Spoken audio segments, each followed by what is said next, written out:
Firman Tuhan hari ini terambil dari Roma pasal yang ke-9. Saya baca mulai dari ayat yang ke-15. Roma pasal yang ke-9 mulai dari ayat yang ke-15. Sebab ia berfirman kepada Musa, aku akan menaruh belas kasihan. Kepada siapa aku menaruh belas kasihan? Dan aku akan bermurah hati kepada siapa aku mau bermurah hati. Jadi hal itu tidak tergantung pada kehendak orang atau usaha orang, tetapi kepada kemurahan hati Allah. Ayat 17, sebab kitab suci berkata kepada Fir'aun, itulah sebabnya aku membangkitkan engkau, yaitu supaya aku memperlihatkan kuasaku di dalam engkau, dan supaya namaku dimasyhurkan di seluruh bumi. Ayat 18, jadi ia menaruh belas kasihan kepada siapa yang dikehendakinya, dan ia menegarkan hati siapa yang dikehendakinya. Ayat 19, sekarang kamu akan berkata kepadaku, jika demikian, apalagi yang masih disalahkannya? Sebab siapa yang menentang kehendaknya? Siapakah kamu? 20, hai manusia, maka kamu membantah Allah. Dapatkah yang dibentuk berkata kepada yang membentuknya, mengapa engkau membentuk aku demikian? 21, apakah tukang periuk tidak mempunyai hak atas tanah liatnya untuk membuat dari gumpal yang sama suatu benda untuk dipakai guna tujuan yang mulia dan suatu benda untuk dipakai guna tujuan yang biasa? Saudara yang terkasih, kalau kita membaca firman ini ya, di sana dikatakan Tuhan menaruh belas kasihan kepada siapa ia mau menaruh belas kasihan. Ya, bahkan di sini kita baca juga Tuhan bermurah hati kepada siapa ia mau bermurah hati. Ya, dan di sana juga dikatakan kita melihat saudara bahwa ya semua yang terjadi dalam kehidupan kita di dunia ini itu adalah sekehendak Tuhan. Kalau kita membaca ayat ini ya dari bagian atas ini tentang hal-hal yang tidak dimengerti oleh manusia. Contoh ya, mengapa Allah mengasihi Yakub dan membenci Esau?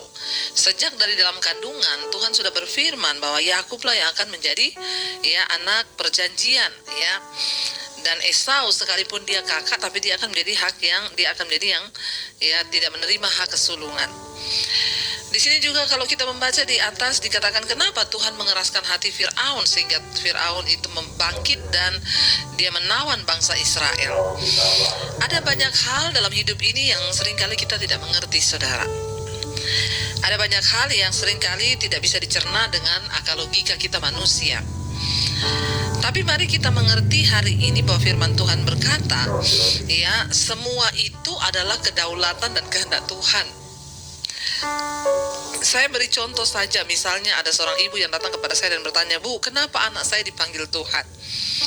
Anak saya masih sangat muda, dia dipanggil Tuhan, dia mati dan meninggalkan saya.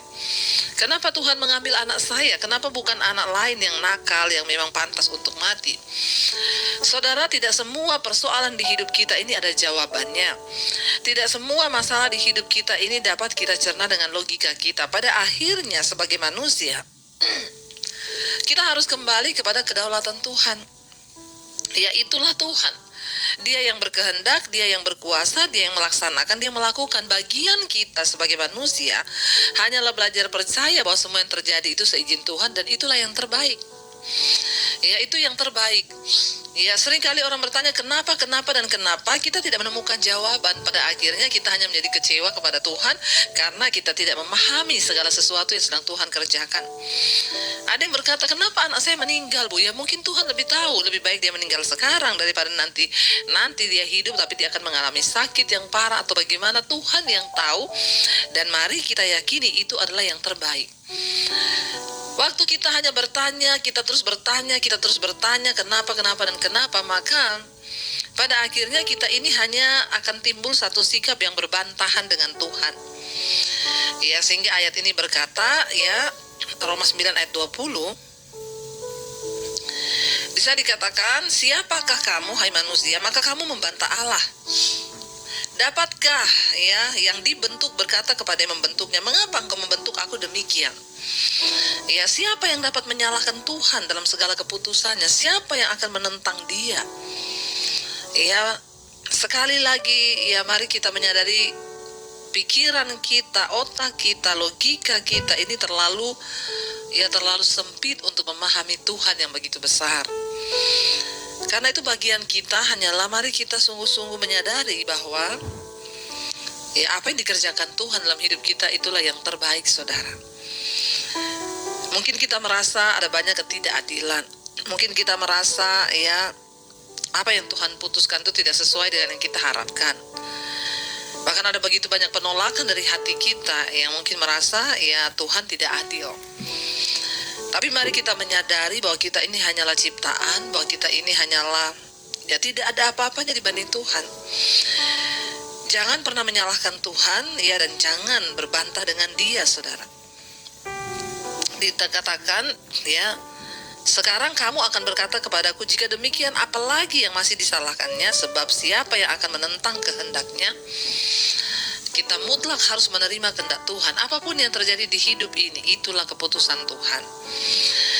Ada banyak hal juga yang tidak bisa kita selami dengan logika kita. Ada banyak hal yang tidak dapat kita kendalikan dengan kekuatan kita. Pada akhirnya yang terbaik hanyalah bersyukur dengan apa yang sudah Tuhan izinkan terjadi. Ya, dapatkah orang berkata, dapatkah yang dibentuk berkata kepada yang membentuk, mengapa engkau membentuk aku seperti ini? Ya, apakah tukang periuk tidak mempunyai hak atas tanah liatnya untuk membuat dari gumpalan yang satu menjadi bentuk yang seperti ini, gumpalan yang satu menjadi yang seperti sana? Mari kita menyadari, saudara, bahwa kita tidak punya hak bahkan atas hidup kita, semua adalah milik Tuhan. Dan kita perlu belajar yang namanya berserah. Saya mau berkata kepada saudara hari ini yang mungkin engkau sedang tidak mengerti apa yang terjadi dengan hidupmu. Ada begitu banyak pertanyaan, saya pun pernah mengalami itu. Kenapa? Dulu saya bertanya kenapa, dan kenapa. Ya, kenapa saya harus diusir dari keluarga saya karena saya menerima Yesus?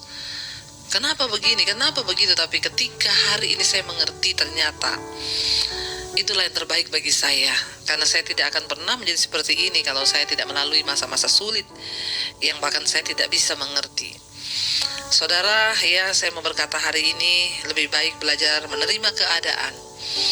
Lebih baik kita belajar menerima kenyataan hidup ya, dan mempercayai Tuhan dan kehendak-Nya, dibanding kita hanya bertanya kenapa, dan kenapa.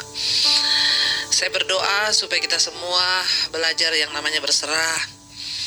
Jangan berbantah dengan Tuhan, karena Dialah yang memegang kendali atas hidup kita, karena Dialah yang berdaulat atas hidup kita. Mari kita mau tundukkan kepala ya, kita mau berdoa, kita percaya bahwa semua yang Tuhan izinkan terjadi itulah yang terbaik.